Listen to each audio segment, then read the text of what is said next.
Hello. So we move to Discipline and Punish, Michel Foucault's 1975 book.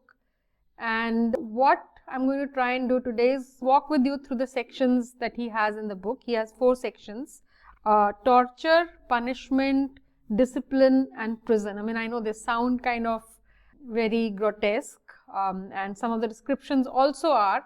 But what he's trying to tell us through this narrating of the story in 4 parts is how modern society gets to be constituted and how we get to be constituted as subjects through a disciplinary power. To begin with, I have put up here a painting by Van Gogh titled The Prison Courtyard, and this was also in fact one of the covers for a particular edition to Discipline and Punish, and I just felt that it so aptly captures what he means by discipline and punish. Like, you see a very disciplined kind of prisoner population walking around in a prescribed manner, and generally the sense that this painting portrays of somewhat dreary, gloomy place. But anyways, that's besides the point. I just put it up here, and I do sometimes put up artwork. I hope some of you pay attention to these as they relate to the lectures. I think visuals have a great way of getting across things to us without the use of textual or verbal language. So this book he writes in 1975. Michel Foucault was very active in what is called as the Prison Information Group. In fact, he was one of the co-founders of the Prison Information Group. And this activism of Michel Foucault and the others in the group was largely around an understanding that prisons or sites of punishment where prisoners are kept have become these closed off places. We don't know what is happening inside them. We just have to believe what the state is telling us about the prisons and the prisoners. And also, the prisoners have no idea about the kind of discourses that are circulating in the outside world. So apart from many other aspects of activism related to prisons, this group was actively engaged with moving information back and forth. So what you see over here in this picture is Michel Foucault, in fact, on a loudspeaker, speaking to the prisoners inside the prison and telling them of the events of whatever is going on at that time period. Similarly, they were also bringing information from the outside in and educating the general public about what goes on inside prisons. And this is at a time when largely the so-called humanitarian idea, that we have built more humane prisoners, the idea is to reform prisoners. All of these are quite prominent in the discourse surrounding prisons. And Foucault in this book, in fact, shows what I think this sentence by the Prison Information Group captures quite well. He writes, one of the statements is, are intolerable. High courts, cops, hospitals, asylums, school, military, service, press, TV, the state, and primarily prisons. So the clubbing of all of this together in this text, I think, is what is central to the story. And let's see how the story unfolds. So the book opens with a very descriptive, in fact, kind of some of us find it difficult to read, because a very explicit, grotesque description of a prisoner, namely Robert François Damiens, and his tortured execution, describing how 4 different horses were pulling at his limbs and how there were pincers and hot things, and it goes on for 4 pages, and I will spare you the details. But for 4 pages, Foucault goes on telling, narrating from actual descriptions of the time, how this particular prisoner was executed for regicide, that is, trying to kill the monarch. And here he says, he tells us that this form of punishment, he's talking about the body of the condemned, this particular form of punishment in the earlier times, in the times of monarchy, largely showed the power of the sovereign to kill, to actually dictate who has the right to live and who can be killed. The body of the condemned is the place where the vengeance of the sovereign, here Damien did the ultimate crime of attempting to assassinate the monarch, right? So the sovereign's vengeance is applied. And so this torture, this public execution is a point of manifestation of sovereign power, and it has to be visible to all. So a lot of this happens in the midst of large crowds. It's in fact a spectacle. It's a spectacle of torture where the subjects of that particular monarch are to gather and see the power of the monarch, as it shows up on the body of the condemned, and feel scared by it and feel worried that, if I do such a thing, this is what would happen to me. And so through this kind of public spectacle, it was thought that subjects can be kept under control and the power of the monarch. Now this had several repercussions, and not always did it have the desired effect, right? So sometimes it was so horrible and horrific that and the person who's been executed would also cry out and was also allowed to make a statement.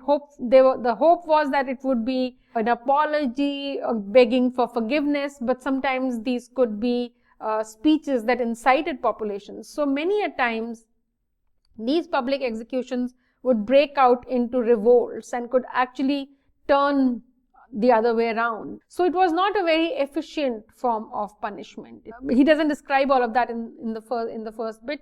It's largely a descriptive thing, and then it's juxtaposed by a prison timetable, and I've basically cut and pasted a small part of that prison timetable from Discipline and Punish. It goes on for another couple of pages, but it's like, he says, 80 years later, Leon Faucher drew up the rules of the house of young prisoners in Paris.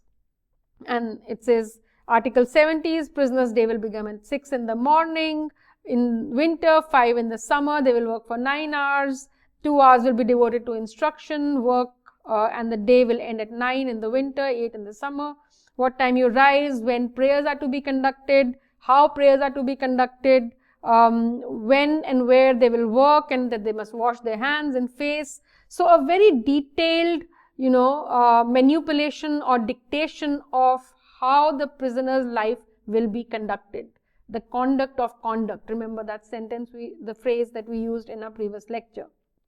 The century that separates the spectacle, the torturous spectacle, and the timetable was a century which had a lot of debates on the cruelty of the earlier forms of punishment and how punishment should be equivalent to the crime committed, and that punishment should be more humane. It needs to be working on reforming the criminal, not to punish the body. And through all of these reform movements, what you might call the gentle way in punishment emerges.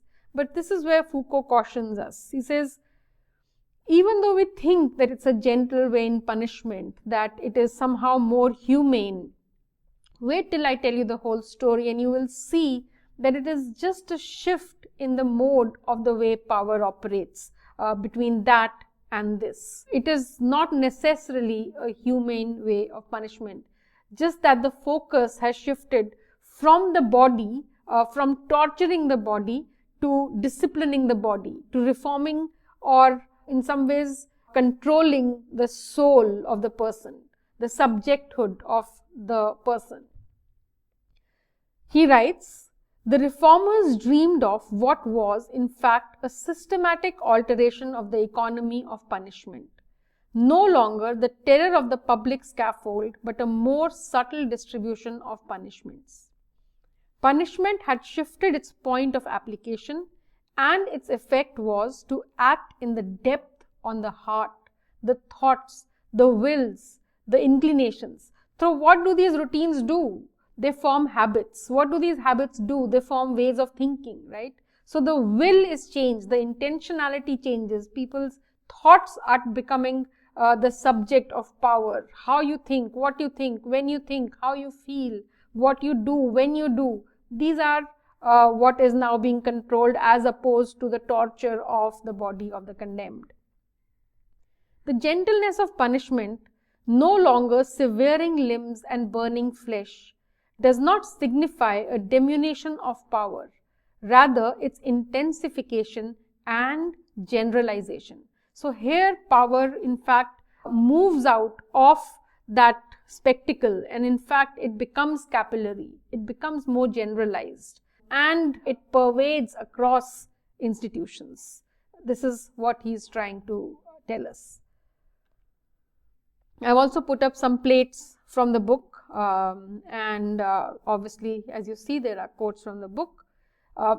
Through these disciplining, through these routines, through these prescribed forms of how one needs to spend the day, you can actually train a body, right? You can train a soldier. So you don't need to kind of go around looking for strong men who are warrior-like. You can actually create them. You can actually produce them through discipline. I mean, just think of how at that point in history, how remarkable this idea would have seemed. He writes, the soldier has become something that can be made. Out of a formless clay and inapt body, the machine can be constructed. So the soldier is looked at as a machine to be, perfected, to be corrected, to be made in the way that is intended. The classical age discovered the body as an object and the target of power. The body becomes useful only if it is both productive and subjected. So you create a body that can be productive. I mean, this is hand in hand with when capitalism is rising, and you need a workforce that is able to produce, but that is also subjected to power and control, to discipline. This plate shows the medal commemorating Louis IV's first military review in 1668. Through discipline, through a display of discipline also, you create the sense of this particular army. This is a lecture on the evils of alcoholism in the auditorium of a prison, again from Discipline and Punish. It was one of the plates. If you see carefully, each one of the prisoner is in one particular enclosure, right? So they're individualized, they're individuated, they're each made a subject to whom the training has to be imparted, to whom the morals and the norms and the behaviors, the right way to be has to be told, and for them to be imbibed. So through these processes, Foucault argues that docile bodies, very essential for in fact the expansion of capitalism, to be produced through these processes. He says discipline produces subjected and practiced bodies, docile bodies. It increases the forces of the body in economic terms of utility. Quite obviously, a disciplined body would be able to be much more productive and diminishes the same forces. So here, discipline also means somebody who can be subjected to control, right? So in political terms of obedience, it's a very, very efficient way of disciplining bodies into a routine such that you don't have to work towards making them obey. They will internalize that norm and therefore be the docile bodies that one needs for the factory production system.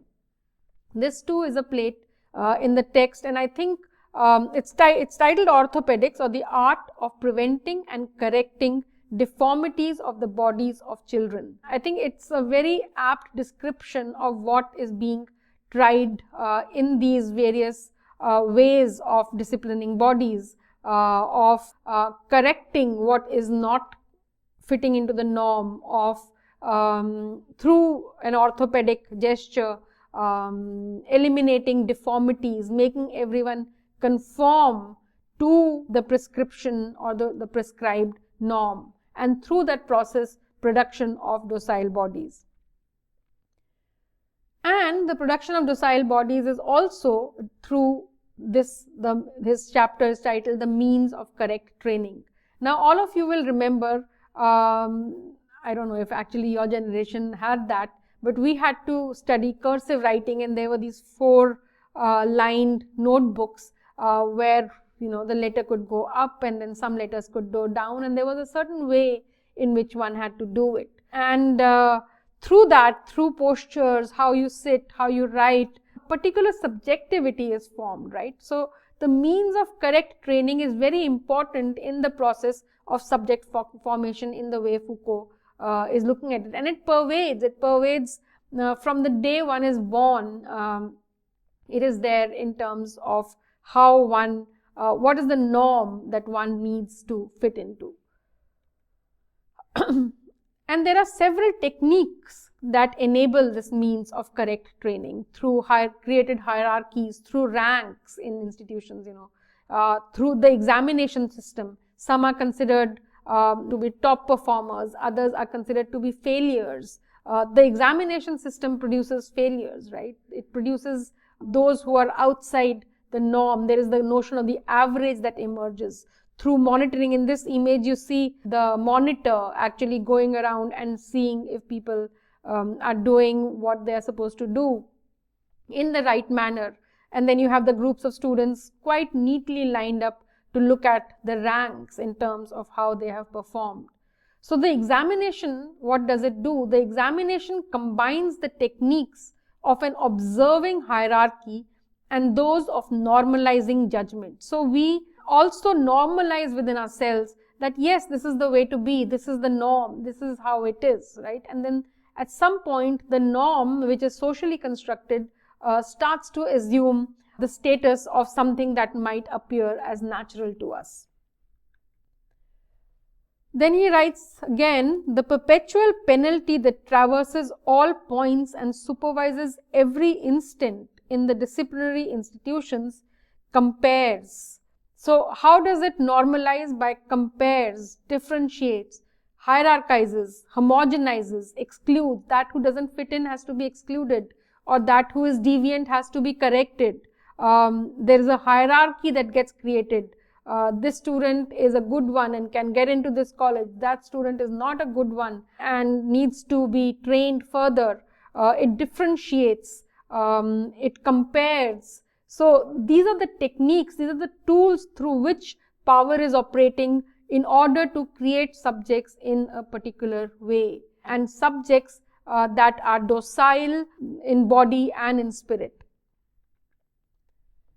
Now, in order to explain this technique or this tool, he also takes on another metaphor, and it's, I think, the story that he is trying to tell us, or the theory that he is creating through that story, is really fascinating, because on the one hand, it's a story of, it's a narration of how notions of punishment changed over time in different epistemes. At the other point, it is a story of how subjects are formed through history, through different modes of how power is working, how institutions are working, how norms are getting formed. In order to do that, he takes the metaphor of this prison that is called panopticon. It was given as an idea by the British philosopher and legal theorist, humanist Jeremy Bentham, as one of the most efficient and yet humane ways of building prisons.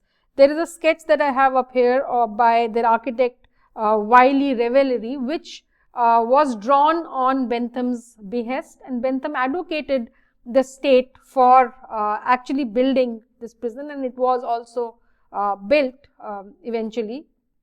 We'll speak about that. So what is the panopticon, right? The panopticon, if you will see, this is the plan and the section that I have up here.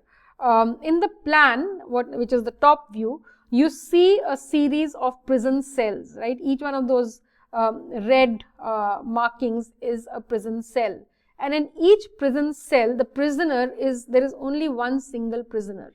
So the prisoner is individuated in their own cell. They don't know if there are prisoners next to them or what they are doing, but they know that they are there and disconnected from the rest. At the center of this circle of cells is the guard tower, and these cells can go up many floors. In the original design, it was 5 floors. The guard cell will have the guard who can at any point, because they are at the center, look at any of the prisoners in the cell and on any of the floors. So there's the guard tower and there are the cells surrounding it. And the windows in the guard tower are so small that the prisoner in the cell can't really see whether the guard is actually watching them or not. But the potentiality of the guard watching them is always there. So the prisoners then end up always behaving well because they think that they are being observed, right? Now, this was a very efficient way of controlling prison populations because the prisoners would internalize good behavior, right? Because they thought that they were being watched. Foucault takes on Bentham's notion of the panopticon. In fact, he calls Jeremy Bentham not a designer of the prison, but as a technician of power, right? A technician of power, because Jeremy Bentham is showing us how power can operate in an efficient economic manner. You need just one guard. You probably don't even need the guard. You just need the perception that one is being observed in order for subjects to internalize prescribed good behavior. So Foucault writes, Bentham laid down the principle that power should be visible and unverifiable. So you can't ever know whether the guard is there or not. It assures the automatic functioning of power. The prisoners are going to behave well. Visibility is a trap. The panopticon, Foucault writes, is a machine for creating and sustaining a power relation independent of the person who exercises it. Whether it's this guard or that guard, or whether there is no guard at all, the prison system is going to function. So just think about how efficient this particular system is, and imagine it in contrast to that spectacle of torture, which could at any point incite revolt. I mean, even if you actually put in prisoners in a dark dungeon, they could get together and conspire, and we've seen that in many pieces of literature, find their ways out of prisons through digging tunnels and all. Here, prisoners are individuated. They are in their individual cells. They are constantly under the sense that they might be watched, and therefore they internalize the norms and the behaviors of the prison without even somebody watching over them. Just the idea that somebody is watching over them. Foucault writes, and this is also a plate here of penitentiary, which is basically a prison. There is a prisoner who is at the time that he is meant to pray, he is bowing down and praying without anybody telling him to pray. So Foucault writes, he who is subjected to a field of visibility and who knows it inscribes in himself the power relation. So internalizes it. Power becomes part of them. It acts through them. The major effect of the panopticon is to induce in the inmate a state of conscious and permanent visibility that assures the automatic functioning of power. He becomes the principle of his own subjection. So that is how Foucault is showing us in the panopticon that subjectification happens. That we become self-disciplined, our self-conscious actually creates us to become subjects. And I just also put up here, the same system we know applies in factories, in industries. Just think of hostel rooms, the fact that hostels have wardens, that classrooms are in this rows and columns where each roll number is supposed to occupy a desk, so it can be located precisely. There is a visibility, there is a gaze. Think about mental asylums, think about hospitals. And when you think of the architecture of these buildings, schools resembles hospitals, resemble asylums. So there is something to be said about how power is operating through all of these institutions in probably somewhat a similar manner.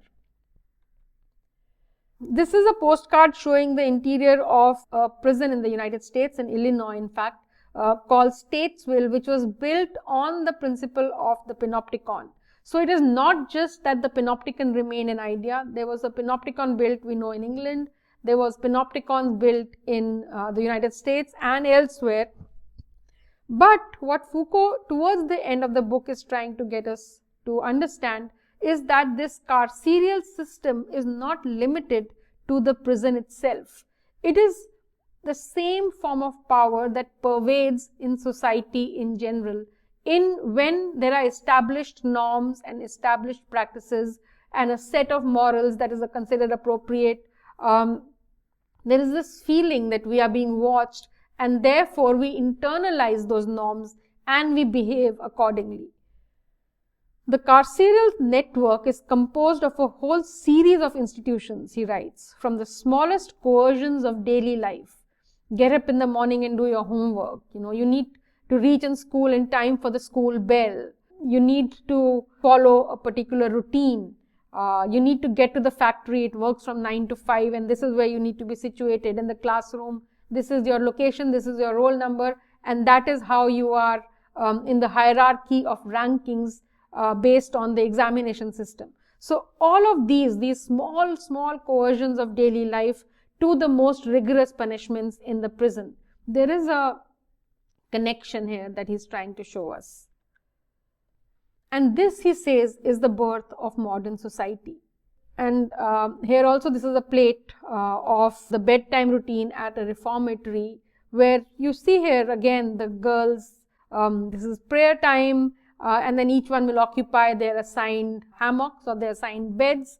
So the individual is not to be conceived as a sort of elementary nucleus, a primitive atom, a multiple and inert material on which power comes to fasten. It would be better to say that the individual is one of the prime effects of power, and that certain bodies, certain gestures, certain discourses, certain desires come to be identified and constituted as individuals. This is the main point, that through this narrative of walking us through the torture, the gentle vein punishment, the panopticon and the carceral, that the prisons is what he's showing in this text. How does the subject get to be formed? Power no longer destroys the body. It's not the same way that it acted on Damien to execute him in a torturous way. So it no longer destroys the body. It shapes conduct, produces identity, and makes us visible to ourselves in a particular way. So I'm going to end this lecture here. See you in the next class. Also, we'll take up Michel Foucault's work on governmentality. Thank you.